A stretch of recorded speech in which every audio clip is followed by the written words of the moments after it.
30 ఏళ్ల తర్వాత పెళ్లి చేసుకుంటున్నారా? కొన్ని పాటించకపోతే కష్టమే.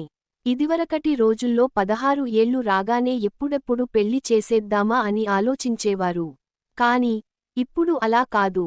ఆడవారైనా మగవారైనా సరే కనీసం 28 దాటితే కాని ఆ మాటే మాట్లాడకుండా ఉంటున్నారు. దీనికి రకరకాల కారణాలు చెబుతున్నారు. కెరీర్లో సెటిల్ అవ్వాలని, గోల్స్ రీచ్ అవ్వాలని ఇలా చాలా విషయాలతో పెళ్లిని వాయిదా వేస్తున్నారు. అయితే 30 ఏళ్లు దాటాక పెళ్లి చేసుకోవాలనుకునేవారు కొన్ని విషయాల గురించి ముందుగా ఆలోచించాలి. అప్పుడు ముందు కొన్ని సమస్యలు రాకుండా తప్పించుకోవచ్చు. ఆడవారికి మగవారు, మగవారికి ఆడవారు తోడు అని ఇదివరకు బాగా నమ్మేవారు. దాంతో ఓ వయసు రాగానే మూడుముళ్ల బంధంలోకి అడుగుపెట్టేవారు. కాని ఇప్పుడు ఆ పరిస్థితి లేదు. చదువు, తర్వాత మంచి స్టేటస్, ఫ్రెండ్స్తో టైం స్పెండ్ చేయడం ఇలా ప్రతి ఒక్కరూ వారికంటూ ఓ లోకాన్ని సృష్టించుకుని అందులో నుంచి బయటికి రావడానికి ఇష్టపడడం లేదు. ముఖ్యంగా ఏదైనా ఓ విషయానికి కట్టుబడి ఉండడం ఎవరికీ ఇష్టం ఉండట్లేదు. బంధాలు, బంధుత్వాలు అంటూ వారి లైఫ్ని గజిబిజీగా చేసుకోవద్దనుకుంటూ 30 దాటేంతవరకు సింగిల్గానే ఎంజాయ్ చేస్తున్నారు. ఆ తర్వాత ఏవేవో ఆలోచనలతో, వారికంటూ ఫ్యామిలీ ఉండాలనే ఉద్దేశ్యంతో పెళ్లి చేసుకోవాలనుకుంటున్నారు.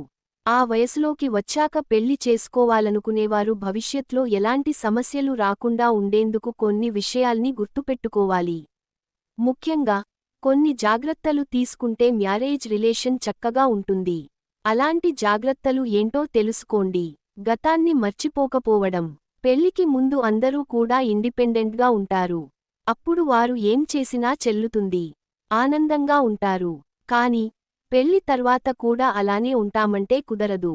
కొన్ని మీకు ఇష్టం లేకపోయినా మీ వారికోసం, మీ ఫ్యామిలీ కోసం చేయాల్సి ఉంటుంది. పెళ్లి చేసుకున్న తర్వాత మీరు ఉండే మీ సొంతింటిలా భావించాలి. మిమ్మల్ని నమ్మి వచ్చిన వ్యక్తుల్ని బాధపెట్టకుండా ఉండాలంటే వారికి నచ్చే కొన్ని పనులు చేయాలి. ముందుగానే మాట్లాడడం. 30 తర్వాత పెళ్లి చేసుకునేవారు అప్పటికే కాస్త ఆలస్యమైంది. కాబట్టి కోపతాపాలకి తావు ఇవ్వకుండా కాపురాన్ని చక్కగా సాగాలంటే ఎదుటివారితో ముందుగానే అన్ని విషయాల్ని మనసు విప్పి మాట్లాడాలి. ఏం ఇష్టం, ఏం నచ్చవో ముందుగానే తెలుసుకుని మీ ఇష్టిష్టాలు కూడా చెప్పండి. దీంతో మున్ముందు ఎలాంటి గొడవలు రాకుండా ఉంటాయి. మొండితనం వద్దు. అన్ని విషయాల్లో మీ మాట చెల్లాలి. మీరు అనుకున్నదే జరగాలి అనుకోవద్దు. కాస్తా పట్టువిడుపు ఉండాలి.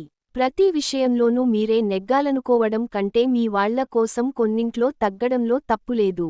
కాబట్టి కొన్ని విషయాల్లో ఓ అడుగు వెనక్కి వేసి చూడండి. దీంతో మీరు కొన్ని ఆనందాల్ని చూడగలుగుతారు.